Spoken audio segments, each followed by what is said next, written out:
Good morning students, मैं Mukesh Saini, PGT mathematics, government senior secondary school Khori, district Rewari, आपका इस प्रसारण में स्वागत करता हूं। प्यारे बच्चों, पिछले लेक्चर में हमने जो 3 डायमेंशनल ज्योमेट्री 11th क्लास में पढ़ी थी उसका रिवीजन किया। हमने किसी वेक्टर के और किसी लाइन के डायरेक्शन रेशोज और डायरेक्शन कोसाइंस के बारे में पढ़ा। आज हम जो हमारी एक्सरसाइज 11.1 है उसमें से कुछ प्रॉब्लम सॉल्व करेंगे जिसमें हमें डायरेक्शन रेशोज और डायरेक्शन कोसाइंस के बारे में जानकारी मिलेगी। तो आइए शुरू करते हैं हमारी पहली एक्सरसाइज। और ये जो एक्सरसाइज का हम पहला क्वेश्चन ले रहे हैं, ये एक्सरसाइज 11.1 है। तो इसका जो पहला क्वेश्चन है उसमें हमें बताना है कि अगर कोई लाइन 90 डिग्री, 135 डिग्री और 45 डिग्री के एंगल्स बनाती हो with X, Y and Z axis, then what are the direction cosines. तो अगर कोई लाइन एक्स एक्सिस के साथ 90 डिग्री, वाई एक्सिस के साथ 135 डिग्री और जेड एक्सिस के साथ 45 डिग्री के एंगल बनाती है तो उस लाइन के डायरेक्शन कोसाइंस क्या होंगे। तो डायरेक्शन कोसाइंस हम बता सकते हैं, डायरेक्शन कोसाइंस हम जानते हैं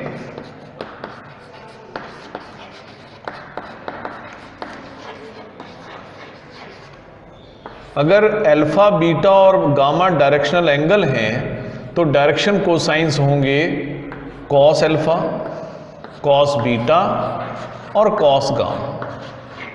यानी कॉस 90 डिग्री, कॉस 135 डिग्री और कॉस 45 डिग्री। कॉस 90 डिग्री की वैल्यू आप जानते हैं 0 होती है। कॉस 135 डिग्री की वैल्यू आप फाइंड कर सकते हैं कॉस 180 डिग्री माइनस 45 डिग्री करके, और ये कॉस 45 डिग्री की वैल्यू हम अगले स्टेप में रख देंगे। तो कॉस 180 माइनस 45 आपको पता है माइनस कॉस 45 डिग्री होता है।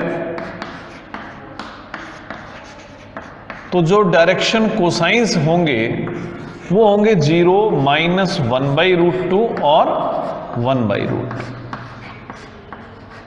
तो ये है उस लाइन के डायरेक्शन कोसाइंस जो एक्स एक्सिस, वाई एक्सिस और जेड एक्सिस के साथ में 90 डिग्री, 135 डिग्री और 45 डिग्री के एंगल्स बनाती है।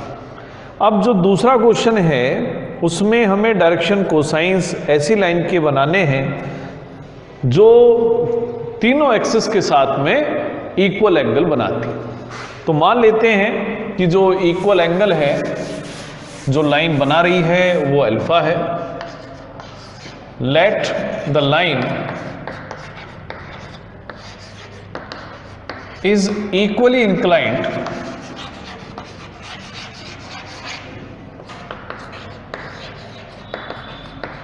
एट एन एंगल अल्फा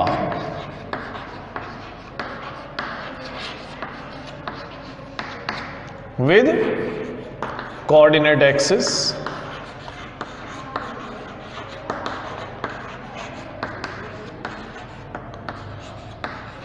तो इसका मीनिंग होगा कि जो L है वो cos अल्फा होगा, M भी cos अल्फा होगा और N भी cos अल्फा।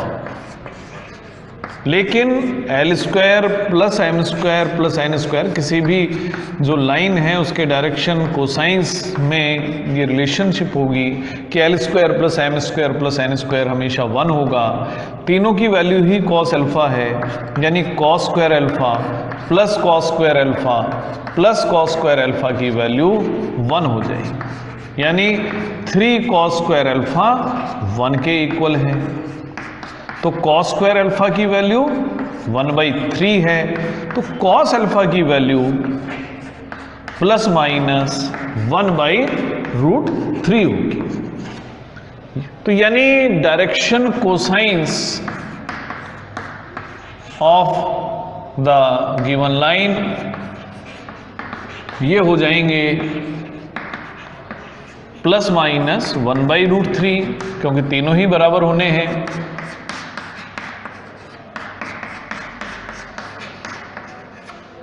तो इस तरीके से आप इस स्टेटमेंट को याद भी रखें कि कोई भी लाइन अगर एक्सिस के साथ इक्वली इंक्लाइंड है तो उस लाइन के direction cosines plus minus 1/√3 each होंगे।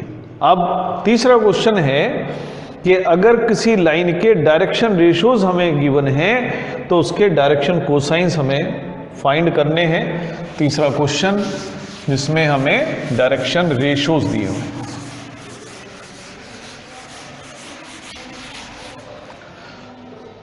तो direction ratios of given line are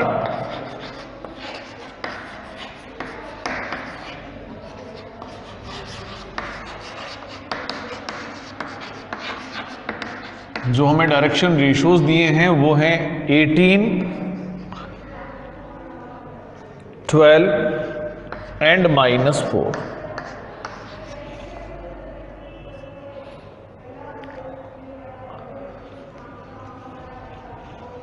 तो अब हमें डायरेक्शन कोसाइंस फाइंड करने हैं।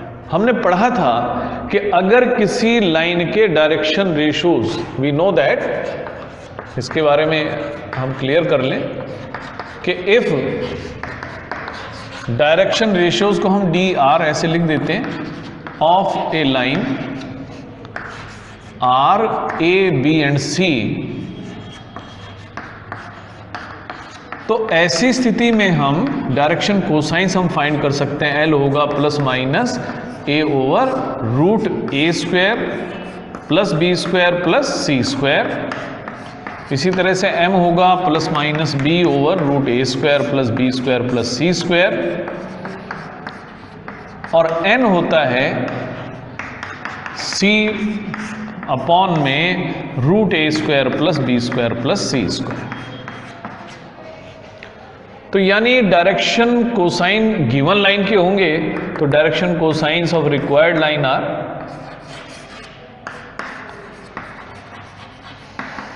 तो रिक्वायर्ड लाइन के डायरेक्शन कोसाइंस हुए 18 ओवर प्लस माइनस होगा, डिवाइड करेंगे 18² प्लस 12² प्लस -4 का स्क्वायर, साथ में होगा 12 अब इसको हम सॉल्व भी कर लें। 18 का स्क्वायर, ये जो हमने डिनोमिनेटर में लिखा है वो सभी के साथ लिखना है। तो 18 का स्क्वायर यानी 324 होगा, 12 का स्क्वायर 144 है और 4 का स्क्वायर 16। अब इनको सॉल्व भी कर सकते हैं। -4 इनको आप प्लस कर लें,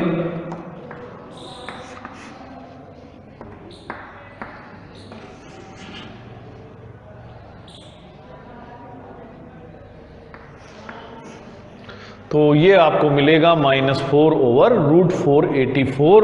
और ये जो √484 है 22 का स्क्वायर है, तो ये हमें मिलेंगे डायरेक्शन कोसाइंस प्लस माइनस 18। जब आप सॉल्व करेंगे तो आपको मिलेगा 22, 12/22 और -4/22। अब आप इनको और सिंप्लीफाई करना चाहें तो और सिंप्लीफाई कर सकते हैं। तो डायरेक्शन कोसाइंस को फाइनली हम लिख सकते हैं 9/11, 6/11 एंड -2/11। तो ये है direction cosines of a line whose direction ratios were given 18, 12 and -4। अब जो अगला क्वेश्चन है हमारा, ये क्वेश्चन नंबर 4 है, जहां हमें 3 पॉइंट्स दिए हुए हैं। जो पॉइंट्स आपको जब भी दिए जाएं तो उनके आप नाम रख दें, ABC या PQR, जो भी आप रखना चाहें। तो गिवन पॉइंट्स आर, मान लेते हैं इनका नाम A। जो A पॉइंट है वो है 2, 3, 4। B पॉइंट के कोऑर्डिनेट हैं -1, -2, 1, -1, -2 और 1। और सी पॉइंट के कोऑर्डिनेट्स हैं 5, 8, 7।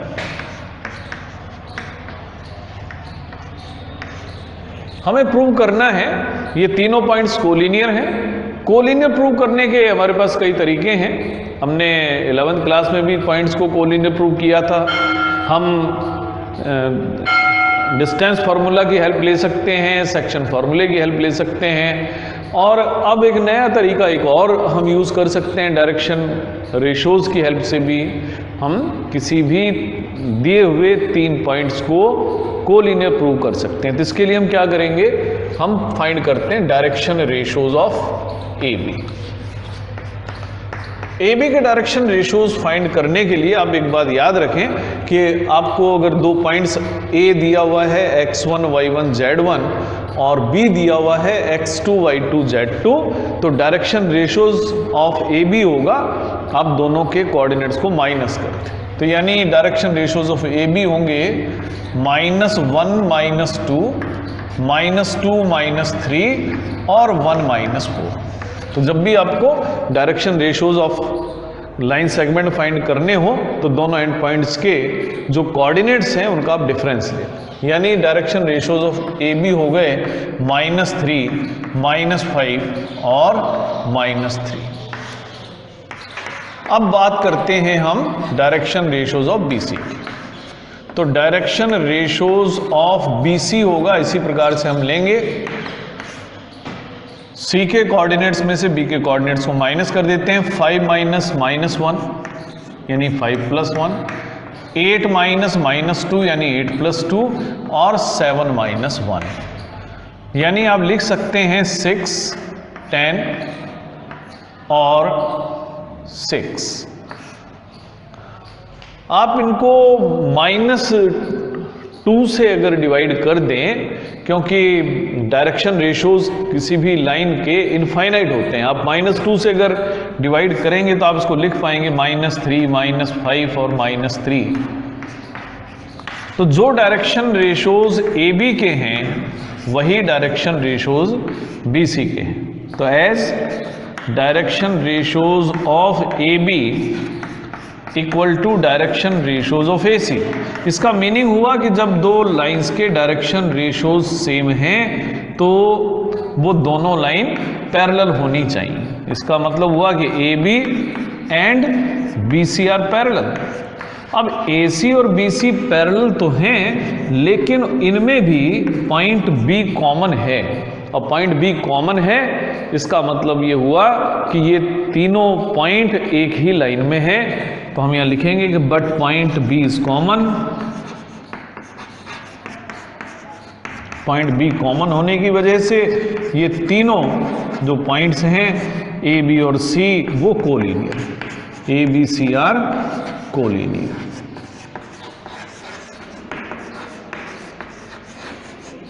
और यही हमें प्रूव भी करना था कि ये तीनों पॉइंट्स कोलिनियर हैं।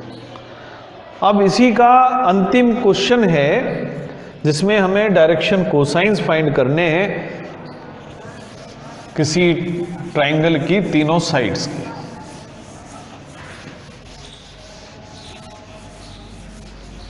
तो एक ट्राइंगल हमें गिवन है क्वेश्चन नंबर 5 में। हम एक रफ फिगर बना लेते हैं ट्राइंगल की।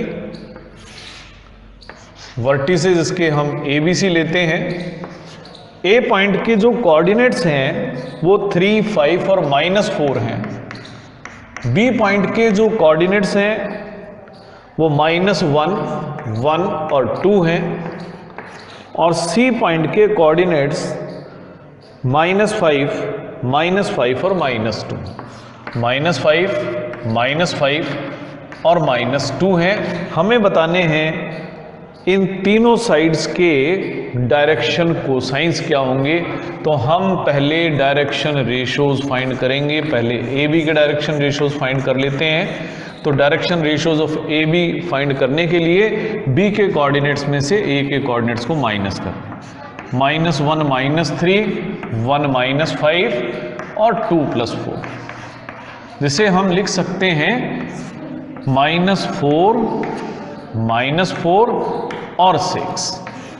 तो ये direction ratios of A B हैं। आप इसको जितना सिंप्लीफाइड वे में लिख सकते हैं, किसी भी ऐसे नंबर से जो तीनों को डिवाइड करता हो उससे लिख सकते हैं। आप -2 से डिवाइड कर दें तो direction ratios of A B को लिखा जा सकता है -2 से डिवाइड करने के बाद में 2, 2 और -3।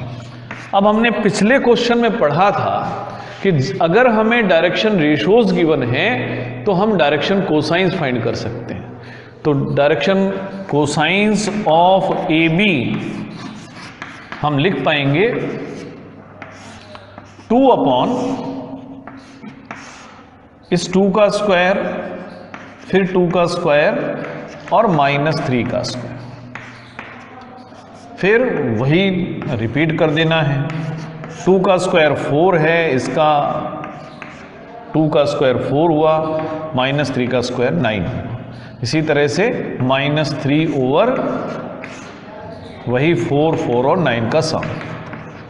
तो यानी direction cosines of A B हम लिख पाएंगे 2 ओवर √17, 2 ओवर √17 और -3 ओवर √17।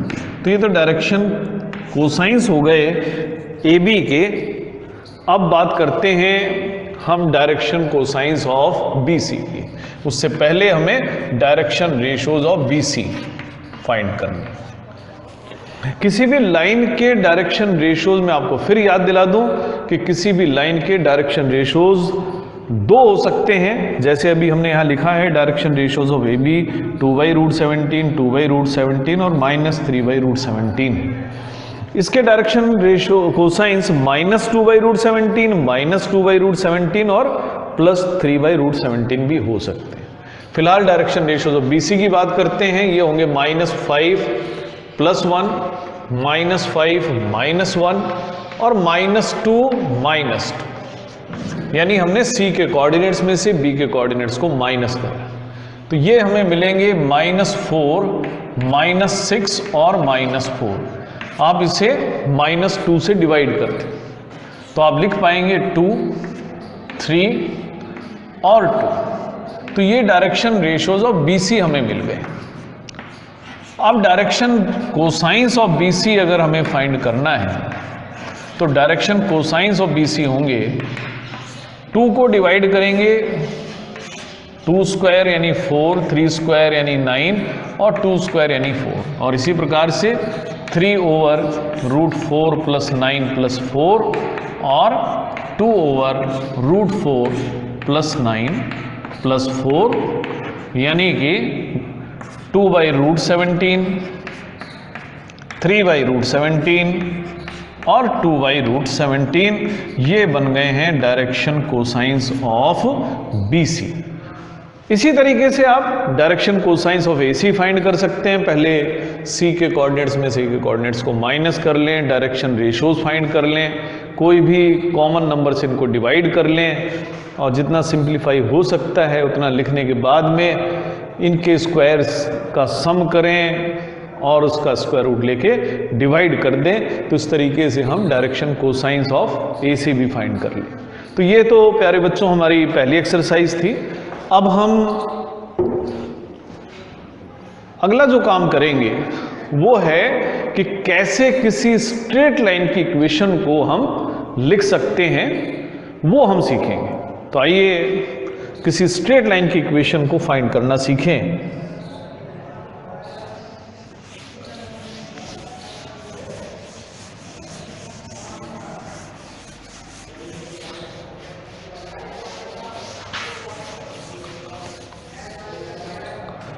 हम फाइंड कर रहे हैं equation of a straight line.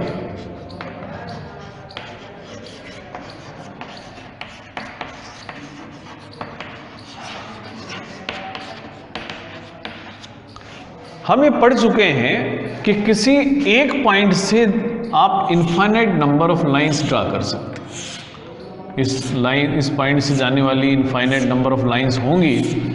अगर आप किसी पर्टिकुलर पॉइंट से जाने वाली लाइन को फिक्स करना चाहते हैं तो आपको 2 में से एक काम करना पड़ेगा। या तो इस पॉइंट हम P ले लेते हैं P से कोई स्पेसिफिक डायरेक्शन बताएं तो आप किसी लाइन को यूनिकली डिटरमाइन कर पाएं, या P के साथ कोई एक और पॉइंट ले लें और एक ऐसी लाइन हम फाइंड कर लें जो दोनों पॉइंट से पास होके जाती हो, तो हम यूनिकली उस लाइन को डिटरमाइन कर पाएंगे। तो हम अगर किसी स्ट्रेट लाइन की इक्वेशन को फाइंड करना चाहते हैं तो शुरुआत में हम एक पॉइंट ले लेते हैं और उसकी डायरेक्शन फिक्स कर देते हैं। तो हम एक ऐसी लाइन की इक्वेशन ले रहे हैं which passes through a fixed point, एक फिक्स पॉइंट से पास होके जाए जिसके कोऑर्डिनेट्स हम ले सकते हैं which passes through a fix point, coordinates हैं x1 y1 z1 और जिसका पोजीशन वेक्टर है a,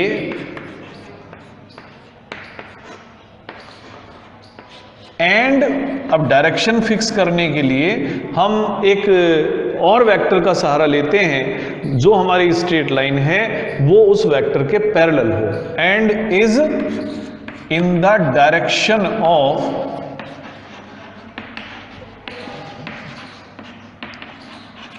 वेक्टर b, जिसके कंपोनेंट हम ai plus bj plus ck से लेते हैं।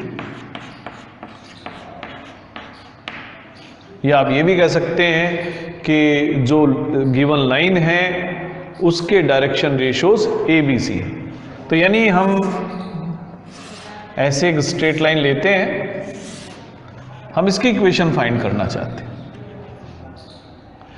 ये लाइन ऐसी है जो एक फिक्स पॉइंट से जाती है और एक गिवन वेक्टर के पैरेलल है। सपोज हम ले लेते हैं ये वेक्टर बी के पैरेलल है, ये हमारा ओरिजिन है। हम इसी लाइन पर एक कोई भी पॉइंट ले लेते हैं P, आप O से ओरिजिन से इन दोनों पॉइंट्स को ज्वाइन कर दें, क्योंकि हमें position vector of point A given है। मान लेते हैं इसको हम A से डिनोट कर रहे हैं वेक्टर OA को, कोऑर्डिनेट्स हैं A के x1 y1 z1। इसी स्ट्रेट लाइन पर हम कोई भी जनरल पॉइंट ले लेते हैं जिसके कोऑर्डिनेट्स हम कह रहे हैं P है, जिसका पोजीशन वेक्टर हम R ले लेते हैं, P के कोऑर्डिनेट्स को x y z ले लेते हैं। जो B वेक्टर है उसके कंपोनेंट हम ले लेते हैं ai plus bj plus ck। आप एक तो यहां कंफ्यूज ना हो क्योंकि हमने 2 बार B का यूज किया है। ये वेक्टर B है और ये इसके कंपोनेंट्स हैं, तो ये कोई नंबर है, ये कोई वेक्टर है, तो ये दोनों अलग अलग हैं। अब बात आती है कि कैसे हम इसकी इक्वेशन फाइंड करें। तो यहां पर जो स्ट्रेट लाइन है वो AP की डायरेक्शन में भी है, वेक्टर B की डायरेक्शन में भी है। इसका मतलब ये दोनों जो वेक्टर हैं AP और B, ये एक ही डायरेक्शन में रहने वाले वेक्टर हैं। अगर फर्क है तो सिर्फ इनके मैग्नीट्यूड का फर्क है। यानी हम कह सकते हैं कि vector AP is lambda times of vector B।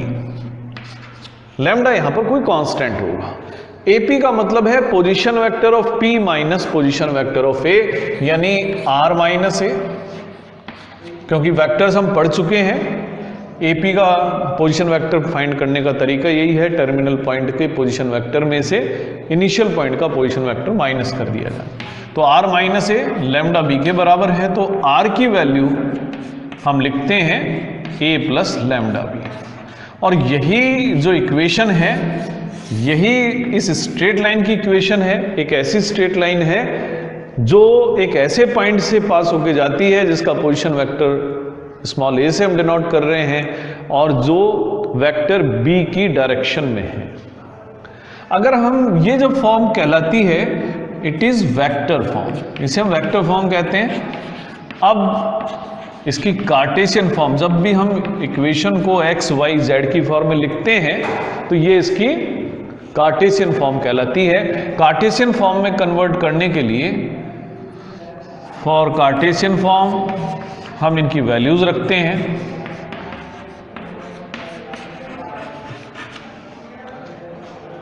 P point के जो कोऑर्डिनेट्स हैं वो एक्स वाई जेड है। आपने पढ़ा था कि किसी भी पॉइंट के कोऑर्डिनेट्स को उसके पोजीशन वेक्टर में हम आराम से कन्वर्ट कर सकते हैं। अगर हम उसके साथ आई जे के लगा दें तो पॉइंट पी के जो पोजीशन वेक्टर होगा वो होगा एक्स आई प्लस वाई जे प्लस जेड के।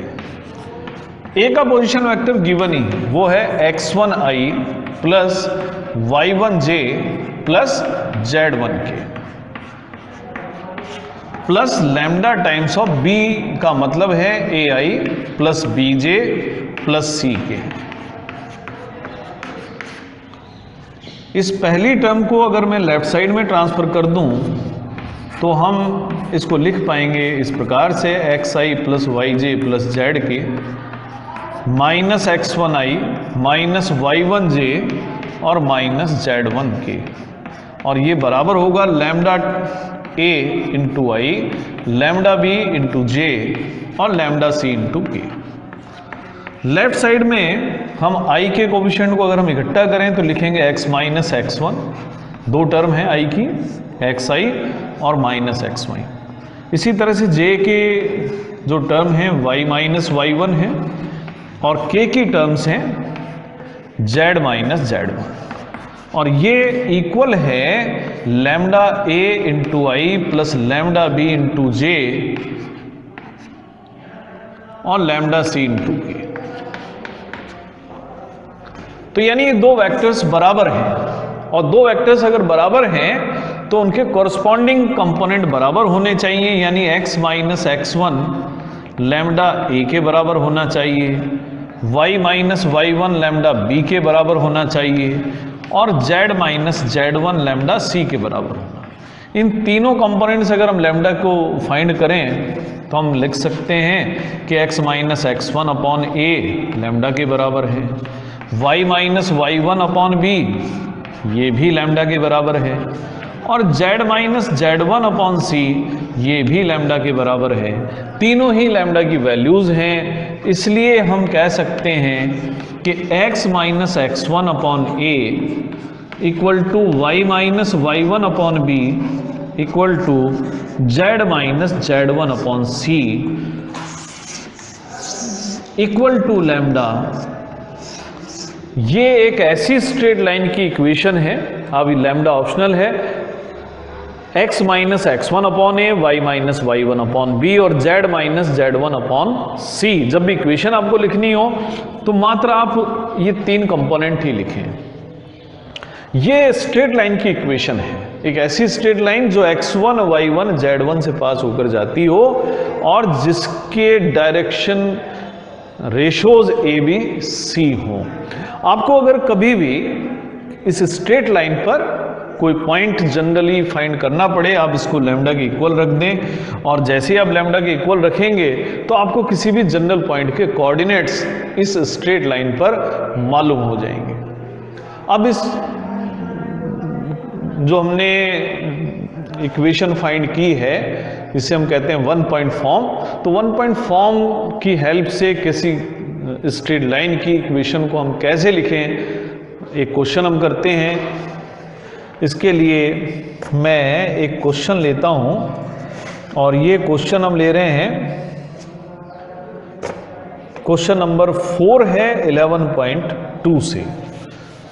इसके बाकी जो क्वेश्चंस हैं हम अगले लेक्चर में करेंगे, लेकिन फिलहाल हम एक क्वेश्चन कर लेते हैं, क्वेश्चन नंबर 4 एक्सरसाइज 11.2 से।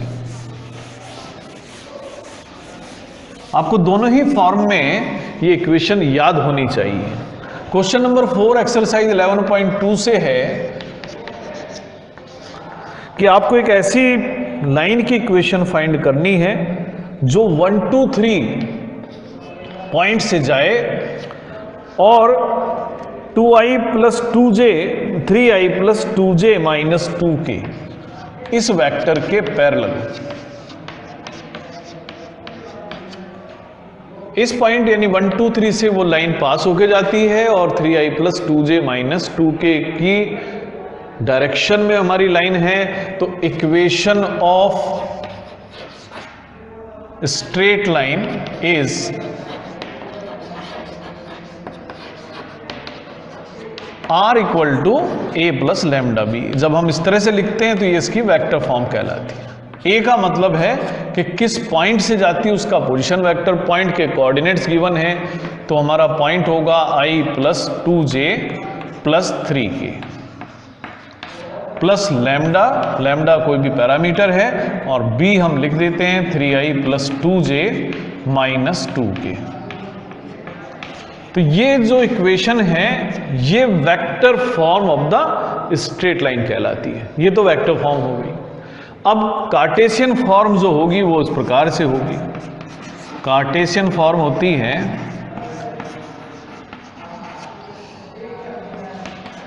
x - x1 / a, y - y1 / b और z - z1 / c, ये तीनों इक्वल होंगे। जहां x1 y1 z1 उस पॉइंट के कोऑर्डिनेट्स हैं जो स्ट्रेट लाइन पर है, जहां से स्ट्रेट लाइन पास होके जाती है। तो रिक्वायर्ड लाइन जो होगी वो होगी x - x1 का मतलब उस पॉइंट का x कोऑर्डिनेट जो यहां 1 है। ABC है लाइन के पैरेलल लाइन के डायरेक्शन रेशियोज, तो वो है यहां पर 3 = y - अब जो पॉइंट है उसका y कोऑर्डिनेट लें, और जो जिस लाइन के पैरेलल हमारी लाइन है उसका j का कोफिशिएंट लें 2 = z -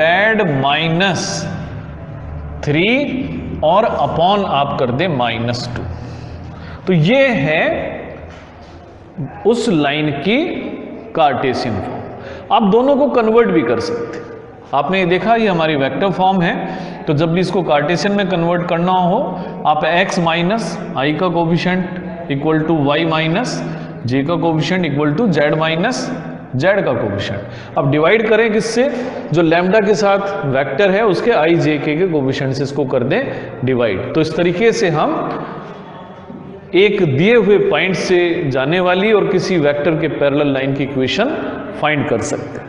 तो प्यारे बच्चों, आज हमने इक्वेशन ऑफ ए लाइन लिखना सीखा है। अगले लेक्चर में हम equation of a line which will pass through 2 points और एंगल बिटवीन 2 लाइंस के बारे में सीखेंगे। आज के लिए इतना ही, धन्यवाद।